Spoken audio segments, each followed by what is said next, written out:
What's up, guys? Welcome back to another episode.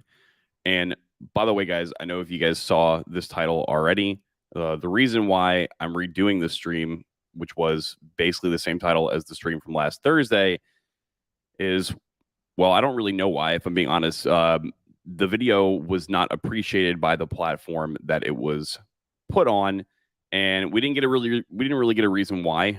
They just flagged it and said no. So, however, I think I know why. I think it was because of the thumbnail, and yeah. So because of that, guys, I'm redoing it because I thought it was a good stream and I thought it had good information, and we just don't have the same thumbnail this time. Okay, it's a little bit probably more acceptable thumbnail. If you guys did catch the other thumbnail, shout out to PD Pablo for making that thumbnail because that was a funny thumbnail. But oh well, try it again later.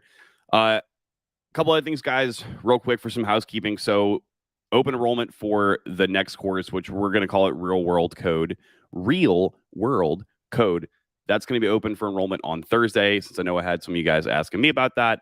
So fear not, friends, Thursday. And also another housekeeping note, which I did say this last Thursday, but I got to say it again because, like I said, the stream got memory hold, is shout out and congratulations to OG Nick. Guys, he got a job at the Senate, and I'm pretty proud of him. And I didn't expect anything less from that dude. I knew he was going to do good things. So shout out to OG Nick. Nick, dude, you did a good job, man. You killed it, and you didn't give up, and you worked really hard, and it ended up playing out in your favor for sure. And finally, my friends, the final housekeeping note. So for anyone who has been on the email list before, or you guys sign up for the email list before, previously everybody was receiving a 10-page ebook on how to get your, I don't remember the title. This was like a year and a half ago, but basically how to get started in IT. And we have a new one, guys, and I'll actually let me share it. Let me share this new one for you guys. I think I pulled it up. Yes, here it is. Here it is. So the new one that we're going to be handing out now is the Ultimate Stacked GitHub Guide. Oh, is it going to show on the stream? There we go. There we go. The Ultimate Stacked GitHub Guide. So yeah, guys, we just redid this one. And by the way, we used Aurelian's GitHub profile for a lot of these pictures on here. So if you guys want that, it's not rigged up yet, but probably by the time, if you're watching the stream on the playback, if you guys go and sign up for the email list, that'll be on there, and you guys can go ahead and grab a copy of that. And if you guys have already signed up and you're either not in the Tech Tribe Telegram chat or the DD Telegram chat, and you want it, you can just DM me and come and get it, okay? Because I just DM me on Instagram or Telegram, and I'll go ahead and send that to you guys, all right? And it's pretty good. I think it's probably going to be more helpful for people who are already in the group, or at least new people, because that way I don't have to specifically give people certain projects based off of like the core fundamentals and the criteria, what I think they should have on their GitHub. Like if you get these first couple ones done, then you're good, okay? And even if you're not, and you don't know what to do, and you don't know what projects to do or put on your GitHub, that's a pretty good place to start, all right? And so that's free. So don't worry. Nobody has to pay a shekel for that, okay? So on to the actual stream, my friends. And like I said, we're going to redo it. I told you guys previously 10 different things that you guys can do to hit that first six-figure mark as soon as possible as a developer, all right? And in all honesty, this isn't going to be only helpful for people who are developers per se. This can actually expand to like a lot of different jobs and industries. Not all 10 of them, all right? Not all 10 of them, because most of them are tailored towards developers or people in IT, all right? Bola Sue says webpin crossover course when? Yeah, so that is going to be, I don't know if you just joined the stream, but I was saying in the beginning of the stream, that's going to be open for enrollment on Thursday, okay? Thursday, that's when you can go ahead and enroll. All right. So yeah, guys, these 10 things, I mean, you can use them no matter what career path you're going on and no matter what industry you are, at least some of them, okay? So for the people out there who aren't specifically a developer or specifically in IT, I mean, this will probably benefit most of you guys. And honestly, guys, I think like some of these are common sense, but in 2022, common sense ain't so common anymore. So number one, guys, is to choose the correct niche in your industry. Now, this isn't always easy to do starting out, because a lot of times, like let's just say you are a developer and you're starting out just as a level one in a place that you don't really have any control over where they're going to give you specifically for work, right? You're probably most likely going to be doing whatever is going to be needed the most from the seniors that they don't want to do. And that's probably going to be like front end grunt work. All right. However, even if you're not doing this at your job, you can do this outside of your job when you're on your own and when you're trying to grow and expand and learn. And what I mean by choosing the correct niche is look how big and vast software engineering is. It's a very large field, right? And most of you guys that are a dev out there and you're listening, you guys know exactly what I'm talking about, all right? There's a huge difference between somebody who is, for example, a front-end developer and somebody who is a Web3 Solidity smart contract developer, right? Two completely different niches. They have two completely different needs and different areas, all right? They're both needed, but out of being a front-end developer versus a smart contract developer, which one do you guys think is going to be the most bang for your buck in regards to how much you're getting paid? It's going to be the Web3 or smart contract developer, okay? So, and that's not the only two options, all right? I won't sit here and label every single nuanced niche in software development, but far and large, guys, whatever one that you think that interests you the most and is going to give you the most bang for your buck, that's what you should be going towards, all right? So, for example, once again, smart contract development. If that's something you actually want to do and something that you're actually interested in doing it, that is going to bring you to $100,000. Probably, on all honesty, smart contract development almost immediately. Almost immediately, you're going to get $100,000. Where you can go around and find web developers or front end web developers who are not making $100K. All right. So, step number one: choose the correct niche. Number two, guys, is just become a problem solving G.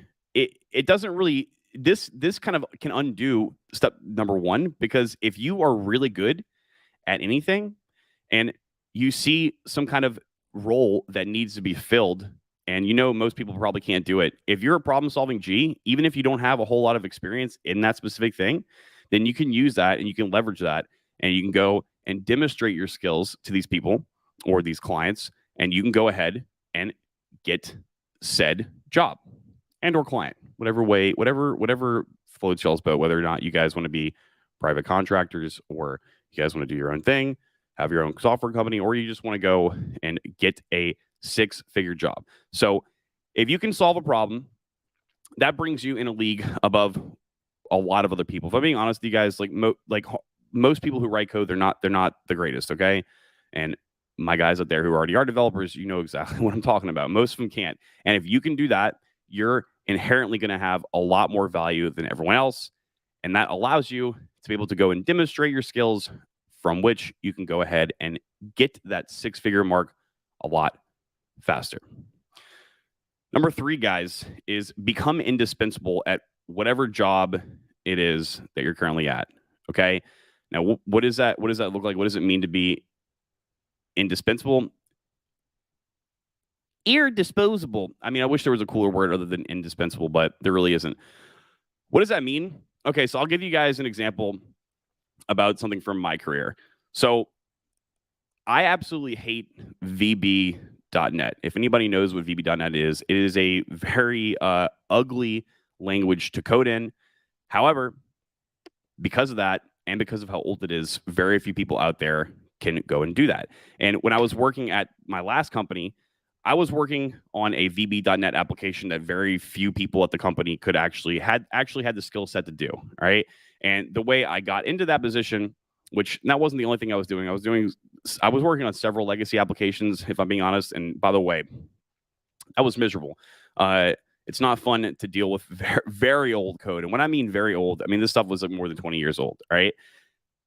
If I were to have left, which I did, and you know, for the people in DD, if you guys remember that interview, the exit interview that I played, they weren't very happy that I was leaving. If you can put yourself in that type of situation to where you're the only person who can fix or do something, then that automatically is going to make you more valuable. All right. I was making over 6 figures at the time, but if I wasn't, I can guarantee you that if I were to have gone ahead and said, "Hey guys, I need, you know, I'm considering taking an option elsewhere. Here's my 2 weeks, blah, blah, blah, blah." that they probably would have gone ahead, not probably, they most certainly would have gone ahead and said, okay, what do you need to make this work? And if I was probably in the $90,000 range, honestly, if I was even in the $70,000 or $80,000 range, they probably, not probably, they most likely would have gone ahead and said, all right, here you go. So number 3, guys, become indispensable at whatever job that you're currently at. If you can do that, if you can work yourself into that kind of niche with that kind of people in that kind of playing field, then not only is it going to be hard for you to get let go, but your asking power is going to be increased substantially. Okay. Number 4, and this one's pretty important, and I think a lot of people miss the mark on this, but this one's, to me, I feel like this should be self-explanatory and just common sense. But like I said, 2022, common sense isn't so common, and that is to understand how to negotiate salary and to just navigate the interview process, period. All right. For example, my first job, guys, I didn't fight them on salary at all because I was a noob. I was a beginner, and honestly, rightfully so. Right, I probably shouldn't have had when they were asking, or when they offered me my salary. I really didn't have any right, for that matter. In all honesty, I didn't have the right nor the ability to go and say, "Nah, I want you guys to give me $50,000 a year more. Here I am, zero experience. Give me $50,000 a year more." All right. So in that case, this isn't going to be so helpful for you. But if you do or have gone through that experience where it's your first job, then you know exactly what I'm talking about. Okay. As you level up, as you move on, as you do what I tell my clients to do, and to go and practice interviewing at places, even if you're currently in the job that you want to have and you don't have any planning, you don't plan on leaving anytime in the near future, I still tell people that they should go and practice interviewing at places and go submit applications. Because, guys, why? Because the more you do things, the easier it's going to get for you and the more comfortable you're going to feel. And if you can do that enough times, just like everything else in life, repetition, it's going to allow you to feel not only more comfortable going ahead and making a counteroffer, like saying, hey, you guys are submitting me an offer for $105,000 a year. I would like if you guys could be so gracious as to give, I would like if you guys were to give me $115,000 a year. The more you do that, the better you're going to get at it. And it's kind of like one of those things, especially with the whole interview process itself. It's kind of one of those things that can be nerve-wracking to people. And why is that nerve-wracking to people? Well, that's not so crazy for it to be nerve-wracking to people. I mean, you're in a position where you, as the person, either wants and or needs and or both money from other people to pay you for something, right? If I'm being honest, I know most people wouldn't be working if they had an infinite amount of money. I know I would, because I would go insane if I wasn't. But most people, and that's nothing wrong. There's nothing wrong with that either. I'm not saying that if you're the type of person out there and you got a couple $1 million and you're like, I don't have any interest in working. Most people most likely wouldn't be doing that, right? And so the same people, which is most people, when they have a job that they're already in, let's say it's their first job, you're most likely not going to be going out of your way to go and submit applications to quote unquote interview train. And that's what you're doing. You're training to get better at interviews. That way, when time comes and you actually want and or need to level up to the next one, you're going to have a lot more gunpowder underneath you. And that's going to give you a lot more leverage and ability to go ahead and not only go through the interview process cleaner, smoother, and more efficiently, but also when it comes down to the part where you're actually having to navigate making the counteroffer. And it's actually not really a counteroffer, but navigate when you get down to the sales table and you have to negotiate like how much you're going to get paid for it. It's going to make it a whole lot easier for you. Okay. So that's number 4, guys. Understand how to navigate interviewing and the negotiation of your salary. Number 5, this one's going to be a little controversial, but it's a fact. Okay. Job hop until you get to your first 100K.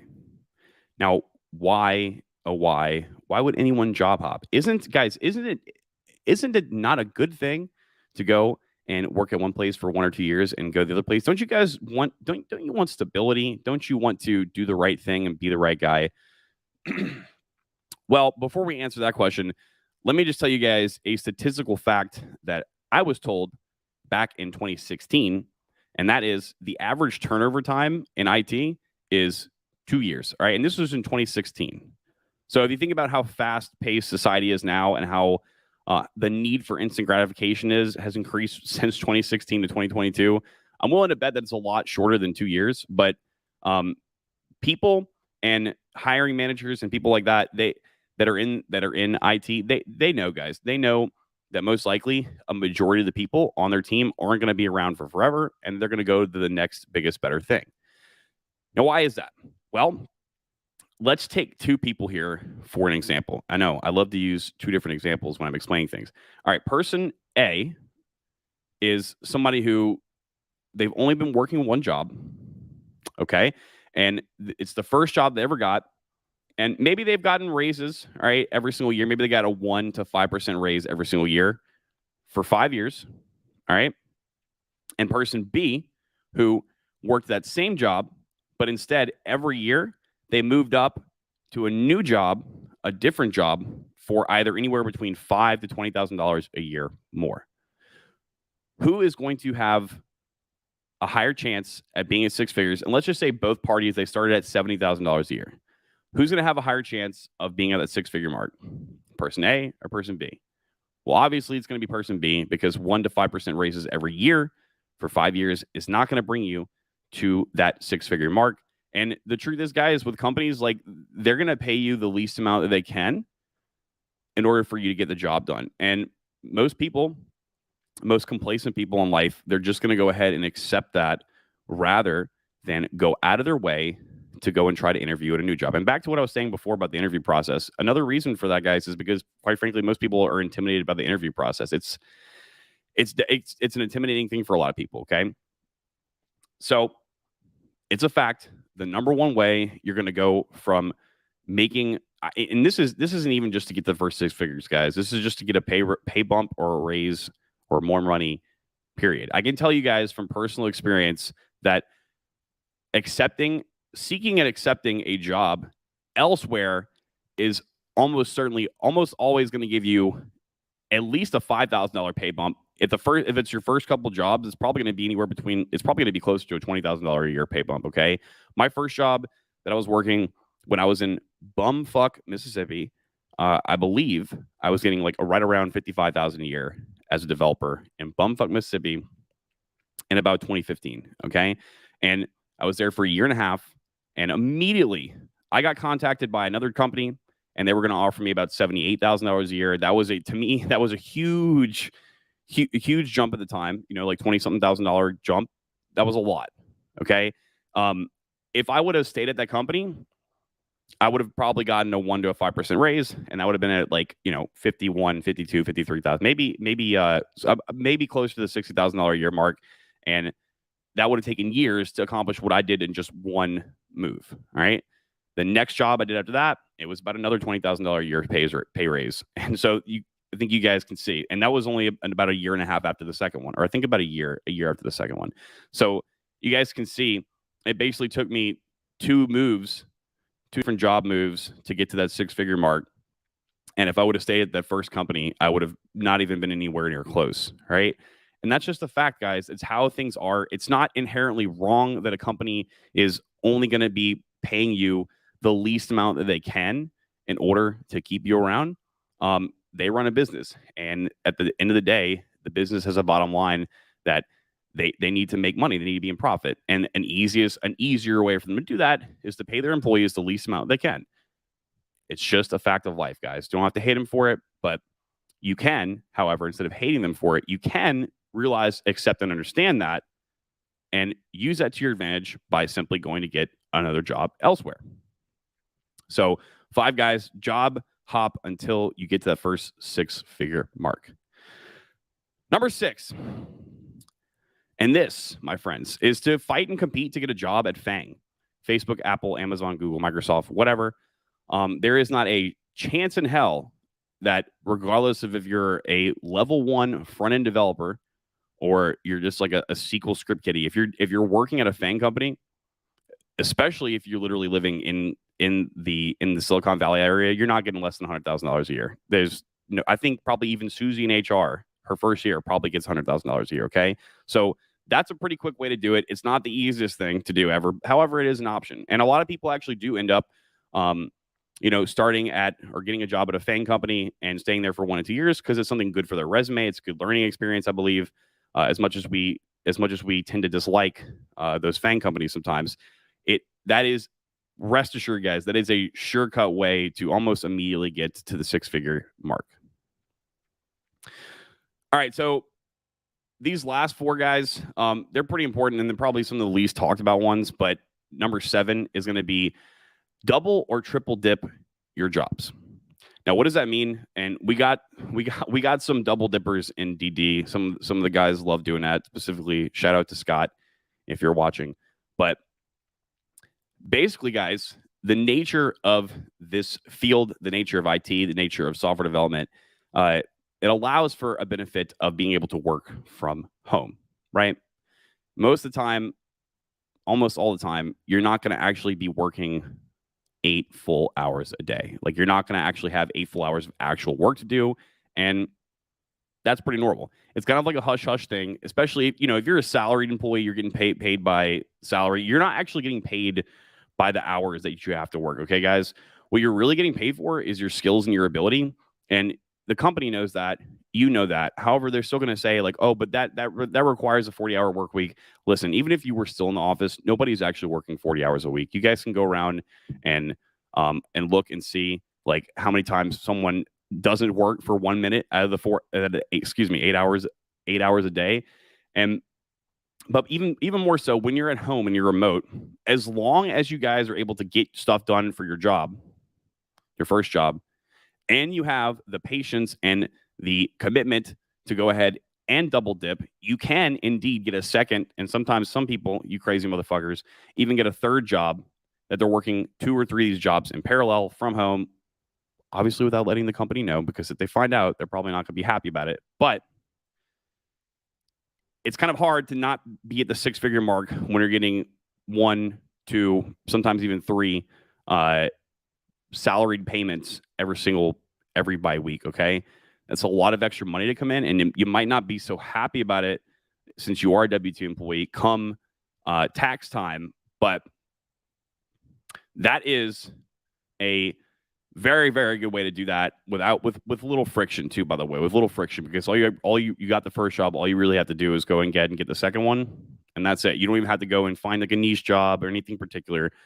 Just getting that second one, having two payments, two income checks regularly from 2 separate places that are about the same, you should be over the 6-figure mark, if I'm being honest with you. Harry McGuire Jr. says, might have to double dip soon. The internship doesn't pay enough. Yeah, do consider doing it. If you think you can get away with doing it and you think that it's not going to be draining on you, I got to say, the last person in DD, actually, I don't know if anyone's still double dipping right now, but the last guy who was double dipping, he got about 3 or 4 months in, and he was like, man, this is exhausting. I'm just like, it's not worth it anymore. And I told him, I was like, hey, yeah, if you think it's taking too much of your time and it's exhausting, go for it. However, I will mention that one of the 2 jobs that he was working, he was hyper micromanaged, and he actually ended up leaving that one for a different one anyway. So I think that played a big role in it, but it's definitely a doable thing. But just know it's going to be exhausting probably majority of the time. All right. So, hey, if one thing you want to do is maybe do it for a little bit, and then maybe do it for a little bit, stack up some cash, and then reevaluate later. That's not so bad. Never heard of triple dip, yo. That's for the you crazy motherfuckers out there, because that's a lot, man. That is a lot. It is a lot, especially if you have to attend all these meetings and stuff too. You're going to be like on one Zoom call and then another one and another one. Jaguar Ambition says, your thoughts on HTML email development? That's my current job right now. If I'm being honest, man, I don't really know much about HTML email development. Let me Google it. HTML email development. Is that basically you're just doing the HTML designs for like the design for email itself? Like That's what I'm assuming it is. How do I do an HTML? How can I become an HTML email developer? Main qualification you need to start career as an email developer is a strong background in HTML, a bachelor's degree in computer science. Well, you don't need the bachelor's degree in computer science. While you can find positions without a degree, blah, blah, blah. Okay. I mean, I don't know how much are you getting paid? Are you getting paid good for it? Designs for email templates using HTML tables. Okay. That's what I figure. Are you getting paid good for it? If so, well then I don't can't be too bad, right? Are you wanting to do that in the long term or what? Let me know. Give me some more context, and then I'll be able to give you a better answer on that.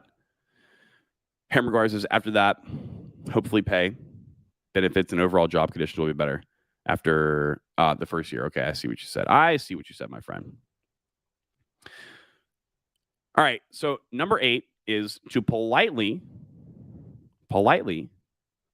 leave your job for a raise or promotion. Okay. Now, this one is dancing with the devil, so don't do this unless you got some aid on it. In fact, if you're someone out there and you're thinking about doing that, send me a message or something first and give me some context on what's going on at your current place. But if you're in a position where you think you're being severely underpaid, especially severely underpaid, right, and you believe that you could do something better elsewhere, however, maybe you're potentially you're not wanting to go elsewhere, then what you can do is you can say, I'm considering leaving. Maybe you can most likely you could tell them a white lie, like I got some family stuff going on and I have to be able to afford more things, and I'd rather not ask for a raise, and I think it might be better if we just part ways. Now, this isn't the best thing to do, and most likely this is only going to be applicable to people in certain situations, because in my opinion, if you ask me, guys, if you ever get a counter offer from a place, like let's just say you do actually go and you're trying to go you go and get a job offer somewhere else after going through some interviewing processes, and you come and you say to your boss, hey, I gotta put my 2 weeks in, I'm going over to this other place, it's been nice to see you guys, blah blah blah blah, and they're like, wait, we need you, we would like you to stay, what can we do to make that work? Statistically speaking, 80% of those people, and this is a real statistic, 80% of those people, so 8 out of 10 people who accept that counteroffer, they end up gone within a year's time anyway. Now, if you guys remember what I was saying from the previous stream on Thursday, that like there's a couple reasons for that, okay? One thing people don't consider is if you actually, let's just say you and your coworker are both making equal amounts of money, and you went ahead and you tried to leave and you accepted a counteroffer to stay, your coworkers are going to be thinking of themselves, like this guy, he was not loyal and he went to go ahead to go get a job somewhere else, and they rewarded him for not being loyal with more money. So automatically off the bat, I think you guys get the point I'm trying to make. Your coworkers are going to develop, probably will, because most people are full of animosity, guys. They're probably going to develop some animosity towards you about that situation.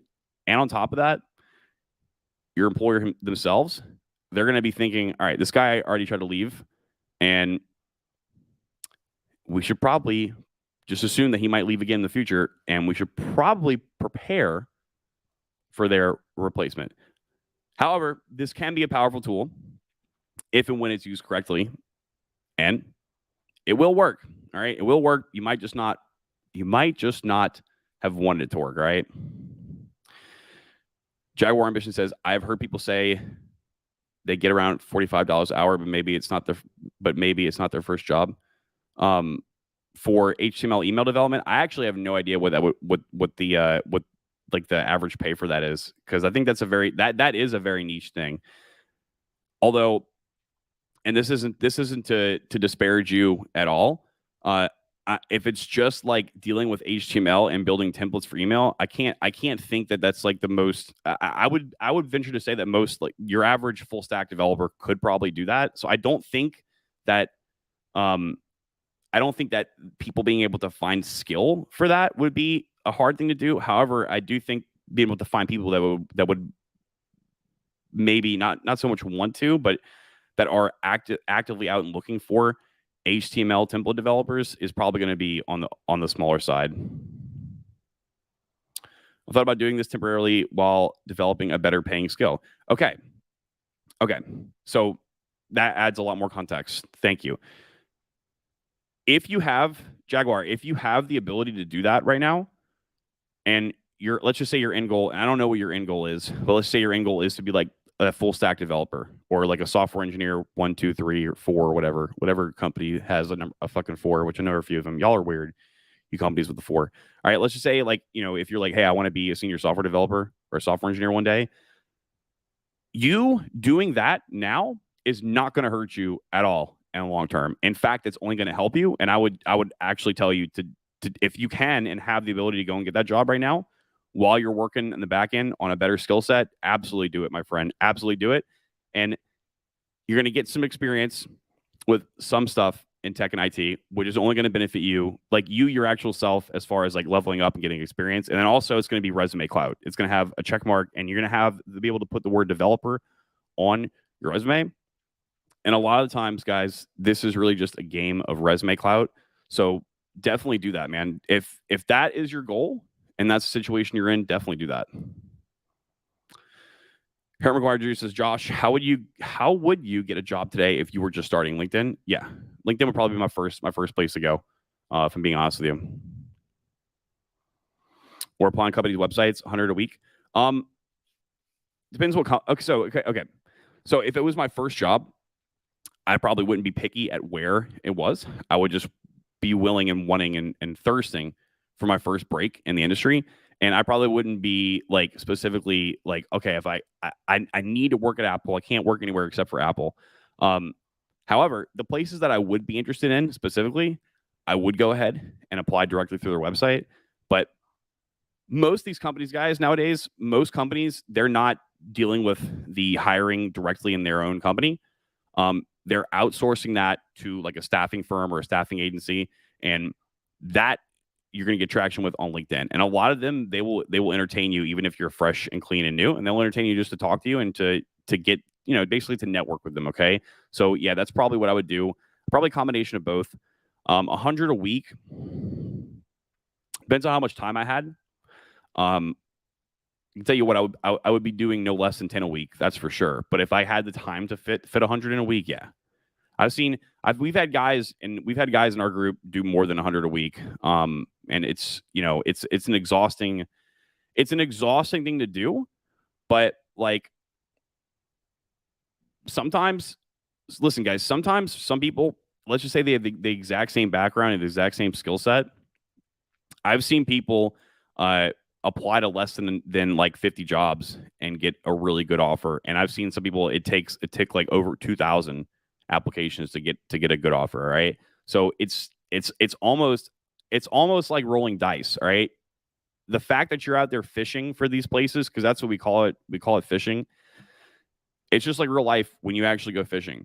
Like, you could be with a buddy right next to you, and you guys could both be using the same exact bait, and both be using the same exact lures, and both be fishing in the same exact areas, but you're going to get a hit sometimes first before them. It's just how it is. So, but I can guarantee you it would not be less than 10 a week. That's for damn sure. And especially if I was unemployed and had a lot of free time, it probably would most likely be closer to that 100 a week.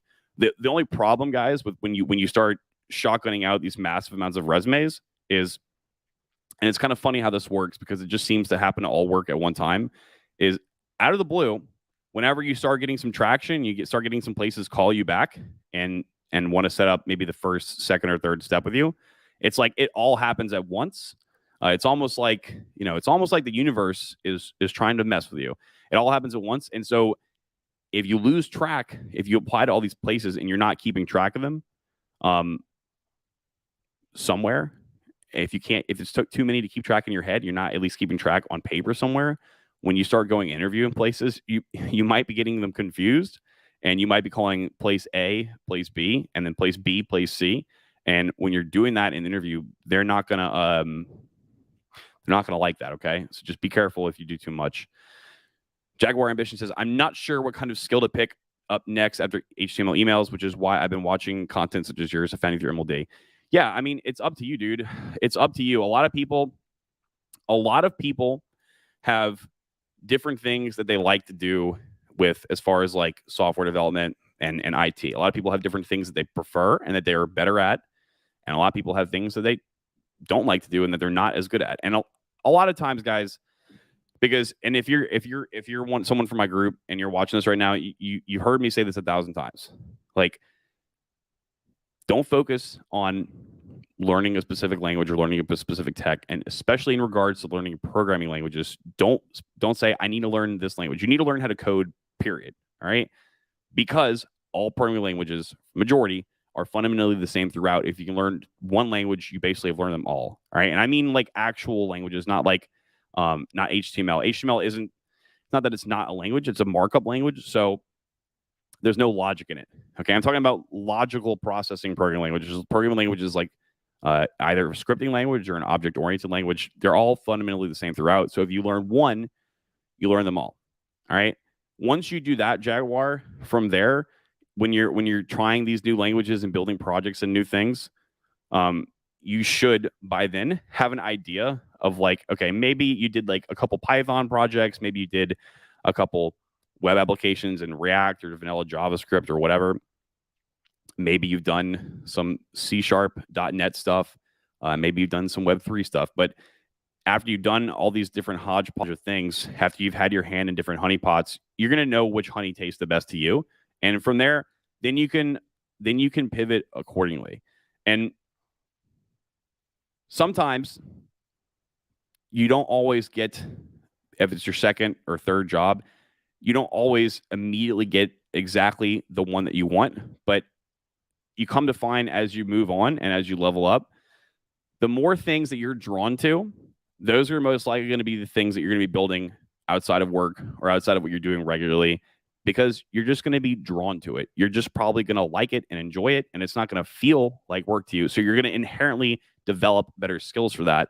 And then when it comes time and you say to yourself, I want to go ahead and try to get a job at a place like that, or to get that specific niche of an engineer, then when you go and apply to those places and it comes down to the like the technical round and they're asking you stuff about it, it's going to be zero problem for you to answer those questions because you spent a lot of time. But that takes some time for you to figure out what you want to do, man. And everybody's different.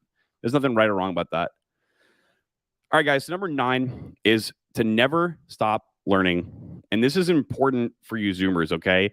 It's important if you're extremely young, but you have to sacrifice your youth to master whatever skill it is or whatever niche it is that you want to master. Now, the reason why you can't ever stop learning, and the reason why this is going to help you reach 6 figures a lot faster, if not immediately, is because what is today's JavaScript is going to be tomorrow's bleep borbity borb script, okay? You guys see how fast stuff changes on the news now? You guys see how fast the entire sentiment of the planet changes? Well, guess what, guys? In IT and tech, it's no different. New technology rolls out almost every single day. And at the same time, like, companies go through these phases where everybody wants to do an application on Ruby on Rails, and everybody wants to do an application on this and that and this and that. When you choose to learn how to code, when you choose to be an engineer, when you choose this field, you're really making a pledge to yourself to choose to never stop learning. That's the only way you're going to stay relevant. And hey, maybe if you don't continuously learn and you don't stay relevant, maybe you do end up in some job position that, like from the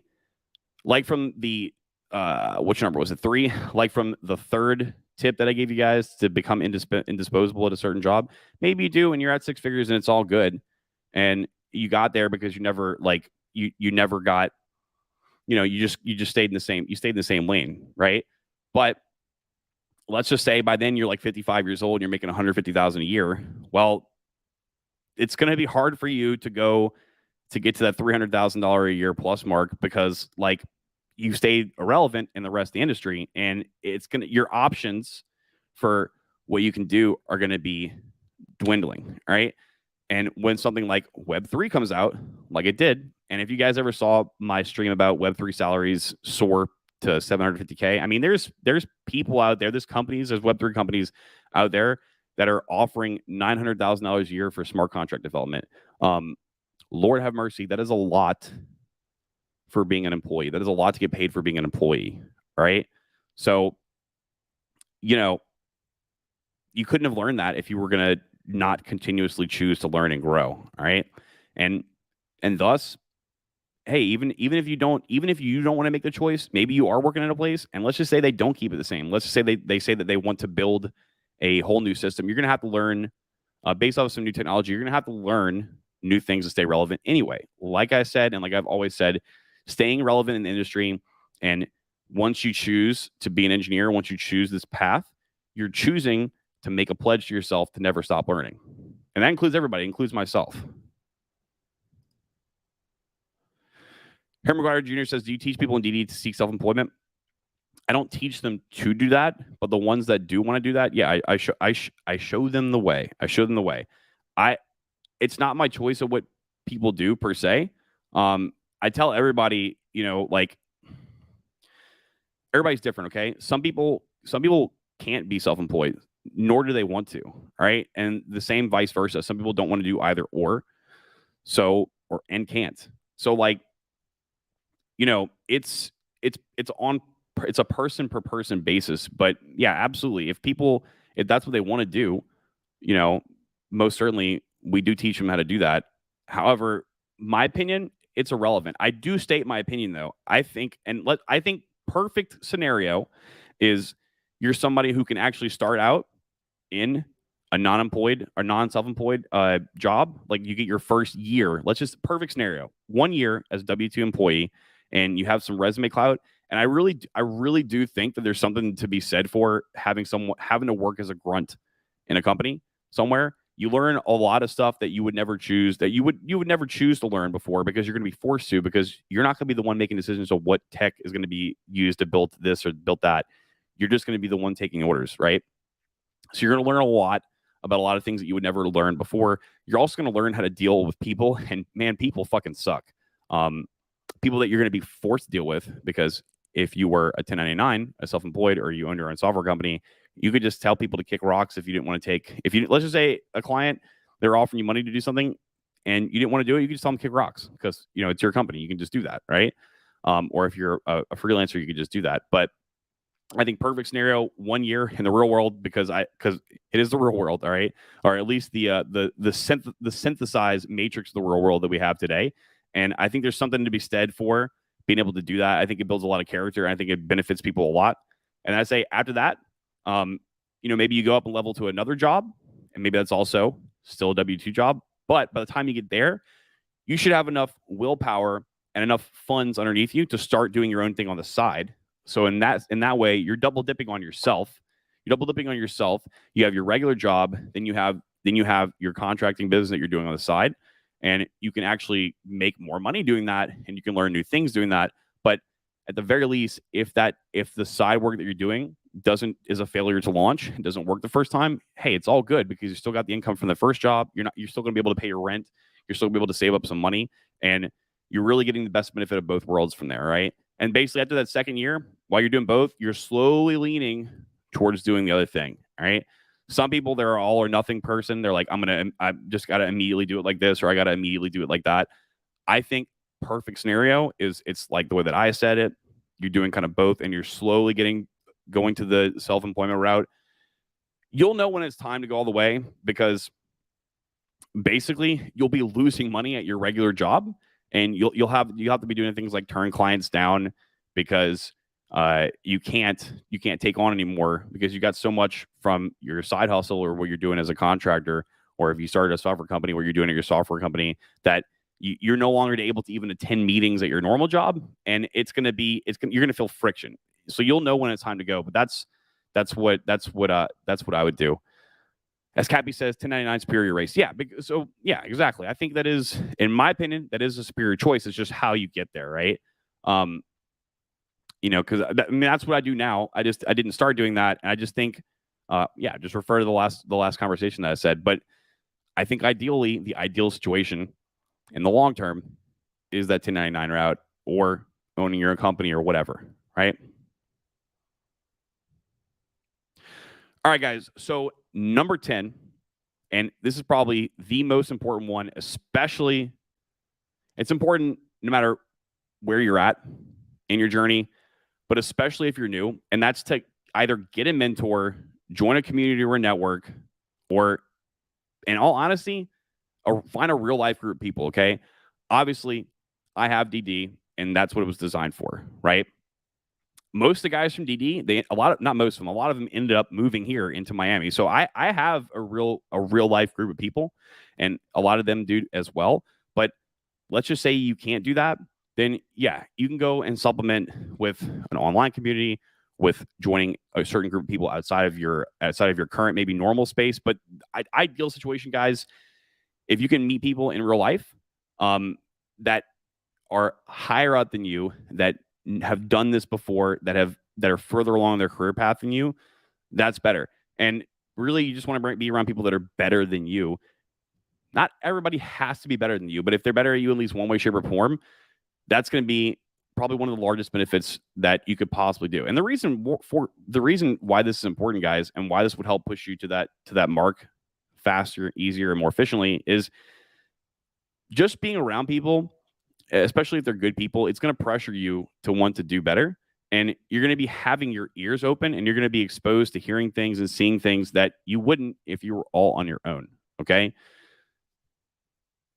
Even if it's people that you don't necessarily like. And let's just say, let's say you are a junior dev, and most people on your team, you hate them. All right. But you want to be able to be in a better position with them, because you want them to invest their time in training you and teaching you things and just treating you better. Then, hey, do something like after work, invite them to go get a beer or two, pay for their beer, and just open your ears up and just listen. All right. Listen and soak it in, because believe it or not, and also in 2022, people absolutely can't hate when someone is better than them at something else. But people are going to be better at you than stuff. Okay, no matter what, no matter where you are, even if you're at the top, turns out you're not actually at the top. There's someone better than you. Okay, so seek that out, guys. Find a group if you can. Get mentorship from somebody, from multiple people, because that is something that I wish I did when I was starting out. It's kind of unfair, the amount of advantage you get at that point, okay? And you younger Zoomers like Aurelian and Pablo, younger guys, if you guys are watching the stream, you guys are lucky. I didn't have that when I was y'all's age, and you guys are definitely moving faster than I was. So hats off to you guys. And hey, if you can't find it, then go and seek it out. All right? Okay, guys, I hope that was informative enough. That is it. As always, learn to code, learn to change your own tire, self-custody your own heckin' crypto. Link in the description box below for all the above except changing the tire. I can't help you guys with that. I don't have the time to make a YouTube video for that.